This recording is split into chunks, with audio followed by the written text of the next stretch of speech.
Bonjour, bonjour, cher peuple gabonais. Il est 9h15 ici à Blois-Chambord. Nous sommes aujourd'hui le lundi 2 septembre 2024. Je suis votre humble serviteur, Wilfried Okumba Kamitato, Lénine Dandjoko. Ce matin, je dépose mes valises à l'hôtel dans lequel se trouve le président de la transition. Je ne sais pas s'il est à Beijing ou s'il est à Pékin, mais monsieur le président de la transition, quel que soit l'endroit où vous êtes sur cette planète Terre, je vous prie de me recevoir très respectueusement chez vous. Monsieur le président de la transition, je suis plus que déçu. Je suis déçu tout simplement parce que lorsque j'ai suivi l'intervention de votre ministre de la réforme des institutions, lorsque ils se sont prêtés à l'exercice solennel de la remise de la mouture de la Constitution, elle a décliné certains articles qui m'ont paru assez dangereux pour notre vivre ensemble, surtout pour la démocratie. Le premier article qui a attiré mon attention, c'est celui relatif à l'amnistie générale des membres du CETRI. Je dirais d'entrée de jeu que, monsieur le président de la transition, il ne peut pas avoir une amnistie générale pour les membres du CETRI. Parce qu'aujourd'hui, nous savons très bien que vous avez été le seul à avoir l'idée de pouvoir faire le coup d'État. Et d'ailleurs, comme l'a dit monsieur Alain Claude Bilémisé, tout est parti d'une querelle de famille. Et c'est comme ça que vous avez pris la décision de pouvoir déposer le despote Ali Bongo Ondimba, sa femme, les amis de son fils, les amis de son fils et autres et tout. La preuve en est qu'aujourd'hui, nous constatons que c'est beaucoup plus un règlement de compte qu'une œuvre de salubrité publique. Ceci étant, monsieur le président de la transition, voyez-vous, depuis votre prise de pouvoir, vous vous êtes comporté aussi en véritable chef de clan, en tribaliste avéré. Pourquoi je le dis? Tout simplement parce que, monsieur le président de la transition, lorsque le DGB FIB, monsieur Aurélien Mitsamingema, a été relevé de ses fonctions, il a été purement et simplement remplacé par son...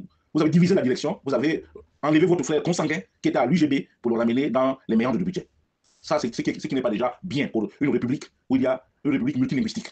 Comme si la compétence ne se trouvait que dans votre famille. La deuxième chose, c'est que je constate pour le regretter que là, vous avez enlevé le directeur général de la SCG, qui était un Doumou, de Franceville, qui a été remplacé par un membre de la famille de votre épouse. Quand je dis membre de la famille africaine élargie, ce monsieur serait le beau-frère de Flavien Zenginzondo. Vous voyez, juste pour vous amener les Gabonais dans un tribalisme grégaire. Ceci étant, je recuse avec la dernière énergie qu'il y ait une amnistie en ce qui concerne les militaires du CETRI. L'amnistie ne peut concerner que vous. Et c'est pour cela que j'attire l'attention de Papa Zakari Miboto, de Maître Lubin Toutoum, de ceux qui ont pris part à la confection et à la rédaction de cette mouture de la Constitution. Parce que nous sommes aux antipodes. Nous sommes un pays démocratique. La démocratie pluraliste. La preuve en est qu'aujourd'hui, nous avons plus de 100 partis politiques. La deuxième chose qui m'intrigue, c'est que vous êtes capable de dissoudre l'Assemblée nationale. Mais cette Assemblée nationale serait constituée de qui? Puisqu'aujourd'hui, jusqu'au moment où nous parlons, quels sont les Gabonais qui sont appelés à concourir pour être députés? Parce que le Parlement est une émanation des partis politiques. Les partis politiques peuvent concourir. À partir de ce moment, le parti majoritaire compose le gouvernement et a la primauté de la primature. Or, malheureusement, avec la constitution que vous mettez à la disposition des Gabonais, nous constatons que désormais, il y a un super président qui peut, du jour au lendemain, ne nommer que ses parents d'Ongoni, comme c'est le cas aujourd'hui. Déjà, le simple fait que vous n'êtes même pas encore protégé par la loi. C'est-à-dire que vous êtes un président de la transition. Regardez comment vous vous comportez vis-à-vis des Gabonais. Aujourd'hui, Ngoni a au moins 14 directeurs généraux au détriment des autres Gabonais. C'est-à-dire que dans votre esprit, il n'y a que Ngoni et Bissok qui existent. Il n'y a que les Batéke de Ngoni et les Fang qui existent. Mais comment peut-on accepter une telle mouture qui nous envoie tout droit à la mort, à la clochardisation généralisée, monsieur le président de la transition? C'est pour cela que, très respectueusement, je sollicite des honorables députés de la transition qu'ils fassent des amendements. Ce n'est pas possible. Nous ne pouvons pas l'accepter. Nous ne pouvons pas donner... soit vous franchissez le Rubicon en faisant le Ligingema, le roi du Gabon. Ça aurait été plus simple. Mais vouloir accorder une amnistie à des militaires, il s'agit de quels militaires? Où est la liste?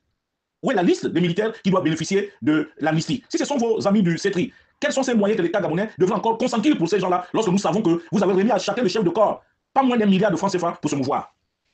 Monsieur le président de la transition, nous refusons avec la dernière énergie d'être des têtes de tuque d'une constitution taillée sur mesure.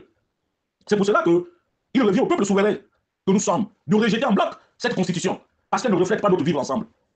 Le dernier conseil des ministres, j'ai vu votre soeur, votre cousine, remplacer votre aîné à l'UGB. Monsieur le président de la transition, on va où? C'est quel pays ça? On va où? Oui, hier, nous étions dans le carcan des étrangers.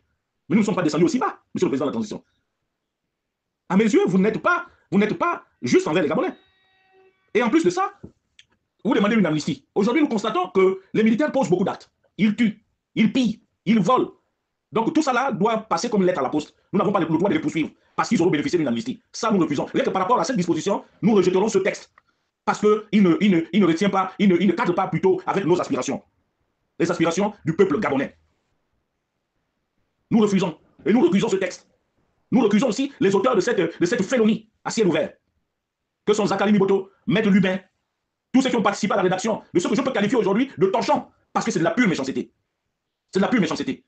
Ma déception est d'autant plus forte que je ne pouvais pas penser que papa Zachary pouvait se mettre avec les ennemis de la République pour pouvoir pondre une telle infamie, une telle humiliation généralisée pour les Gabonais. Mon ressentiment va à l'endroit de Maître Lubin Toutoum, que je connais personnellement, un homme épris de justice, qui malheureusement se fourvoie à la face du monde. Donc, peuple gabonais, il vous revient à vous, très respectueusement, de rejeter. Parce que si nous acceptons cette constitution, si nous donnons le oui à Oligui Nguema et à ses hommes, nous sommes tous morts. Nous sommes tous morts parce que Oligui Nguema pensera que, étant un super président, les autres ethnies du Gabon n'existeront plus. Allez-y voir à Ngoni, comment Ngoni, il y a au moins plus d'une soixantaine de pelleteuses et de gros engins pour la réhabilitation de cette ville. Combien y a-t-il à Rungasa? Combien d'engins y a-t-il à Kespougou? Combien d'engins y a-t-il à Makatamangoy? Combien d'engins y a-t-il à Ndjogo? Combien d'engins y a-t-il à Omoy? Combien d'engins y a-t-il à Okumbi? Combien d'engins y a-t-il à Bolosoville? Combien d'engins y a-t-il à Com? Combien d'engins y a-t-il à Matamatingi? Rien, rien du tout. Alors, cher peuple gabonais, je dis, organisons-nous, mettons-nous en ordre de bataille pour ne pas accepter, rejeter en bloc cette constitution. Et puis, la corruption aussi est un acte de trahison vis-à-vis du peuple gabonais. La trahison est un acte de trahison vis-à-vis du peuple gabonais. Le tribalisme est un acte de haute trahison aussi vis-à-vis du peuple gabonais. Mais à l'exercice de la fonction présidentielle, nous avons constaté que M. Brice Clotaire Oligui Nguema, qui veut m'excuser, est un tribaliste né. Parce que si nous voulons asseoir une véritable loi d'amnistie, mais commençons à amnistier tout le monde. Une amnistie générale, pour que nous repartions tous sur des nouvelles bases. M'enchanterait, mais je ne peux pas accepter que des militaires kleptomanes, des militaires qui font du mal. Regardez par exemple le cas de M. Gabriel Tossua Logo, le ministre des Eaux et Forêts, qui détourne 17 milliards de francs CFA.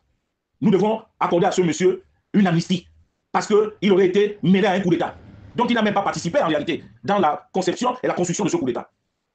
Moi, je dois l'accepter. C'est-à-dire que Tossue doit jouir de l'argent du contribuable parce qu'il est militaire. Je dois accepter que Loïc Ndinga Moudouma, qui voyage dans les avions, un ministre de la République qui voyage en survêtement dans Air France. Nous sommes dans quel état, Seigneur Jésus? Et ce monsieur a tribalisé tout un ministère. Nous devons lui accorder une amnistie.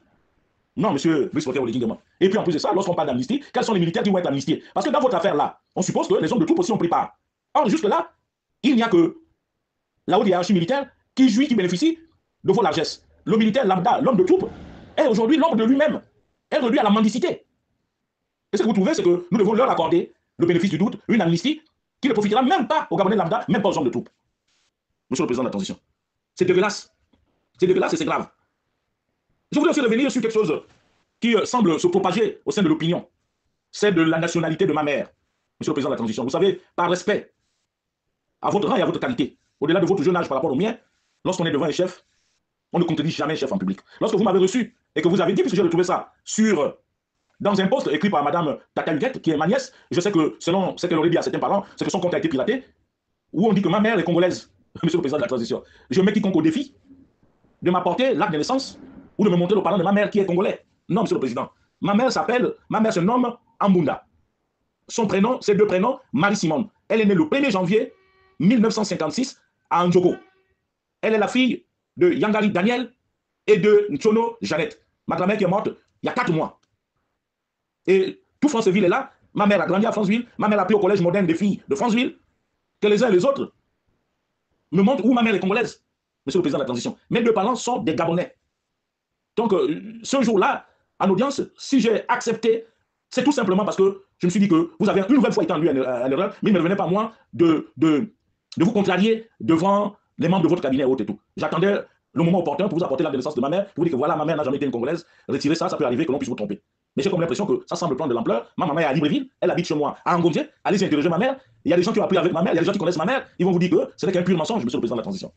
Quant à ceux-là qui utilisent les profils des gens pour écrire, ça c'est leur affaire.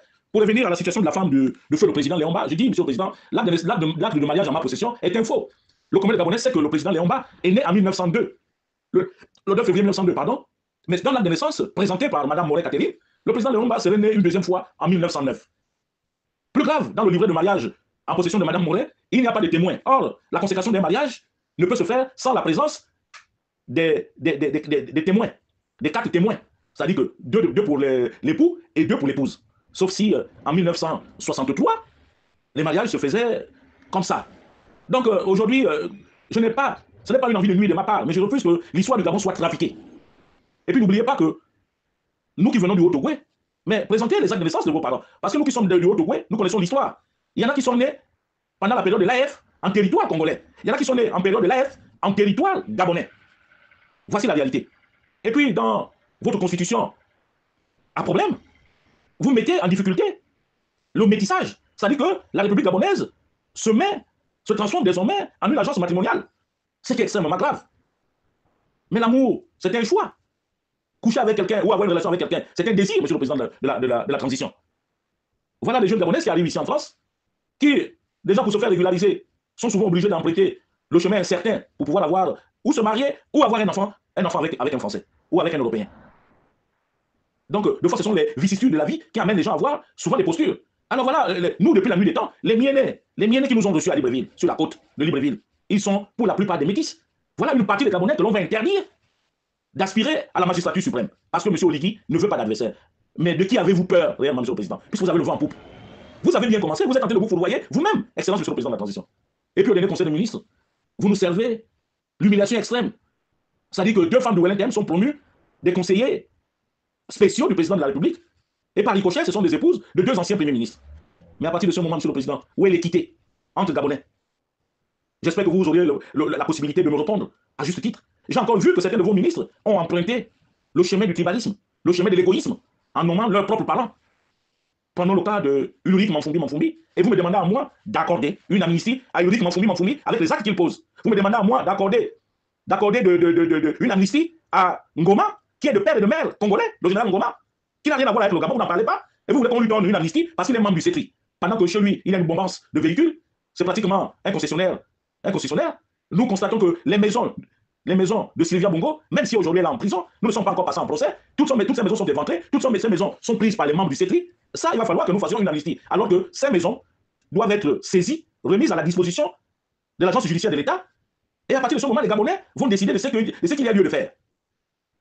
Mais cette constitution, chaque Gabonais devra en tirer les conséquences. Moi, j'ai comme l'impression que si nous allons, la première des choses qui saute aux yeux, c'est que nous ne pouvons pas voter cette constitution à partir du moment où on a inscrit là-dedans l'amnistie des membres du CETRI. Parce que tous les membres du CETRI ne peuvent pas bénéficier de l'amnistie. C'est pas possible. C'est pas possible parce que l'État ne pourra pas supporter de telles dépenses. C'est pas possible. Et nous devons leur allouer des fonds. Pourquoi, Monsieur le Président? Prenez une amnistie générale. Elle cadrera avec l'esprit du pardon qui semble vous animer. Mais vous ne pouvez pas nous demander à nous de pardonner les militaires avec tous les actes infamants, toutes les bavures qui sont faites à Libreville. Ils tuent, ils font n'importe quoi, ils violent, ils raquettent, ils font, et vous nous demandez de leur accorder une amnistie. Non, Monsieur le Président. Qu'il vous plaise ou pas, je vous dis sincèrement ce qui me concerne, j'aurais bien voulu vous accorder le bénéfice du doute, mais à la lecture des premiers points de la Constitution que vous avez proposé au peuple gabonais, je pense que le non l'emportera. Et je connais aussi votre plan B, c'est certainement une fois que nous aurons refusé, vous allez durcir le régime, mais allez-y. Je pense qu'il existe une communauté internationale, même si celle-ci fait fi, même si la France refuse de voir les malheurs du peuple gabonais, je pense qu'il y aura certainement des militaires épris de patriotisme qui régleront la question qui nous oppose aujourd'hui, malheureusement à vous. Le début a été bien, mais 1 an après, nous avons vu la qualité et le comportement et vos agissements. La qualité, le comportement et vos agissements qui sont aux antipodes d'un démocrate né. Parce que même si demain, alors, à supposer que demain, il faut le combat à un parti politique, je suis majoritaire, donc à partir de ce moment, je ne peux pas être Premier ministre. Et si demain, par l'extraordinaire, il vous arrivait de créer, puisque si vous enlevez la tenue militaire, vous allez certainement vous lancer en politique en créant une formation politique. Donc cette formation politique, lorsqu'elle serait battue aux élections, vous avez l'obligation de nous imposer qui que ce soit. Non, Monsieur le Président. La première des choses, si vous voulez que les Gabonais vous accordent un peu plus de crédit, je vous prierai d'abandonner de manière sincère le tribalisme qui est ancré en vous ces derniers temps, où il n'y a qu'un Ngoni et le Katon Bissok qui ont tout, où les Francs sont au-dessus des autres Gabonais, où les Batéké de Ngoni sont au-dessus des autres Gabonais. Je dis, nous qui n'avons rien à voir avec votre régime, nous qui pensions qu'on pouvait vous soutenir parce que vous avez posé un acte héroïque, nous disons, nous déchantons aujourd'hui, et c'est pour cela que de manière solennelle, je dirais au peuple gabonais que chacun prenne ses responsabilités en refusant, en rejetant en bloc cette constitution, surtout par rapport à cet article qui consacre l'amnistie aux membres du CETRI. L'amnistie ne concerne que le président de la transition, mais pas des autres coupables. Pas du tout, Monsieur le Président de la transition. C'était Wilfried Okuma Kamitatou Leni Dandjogo.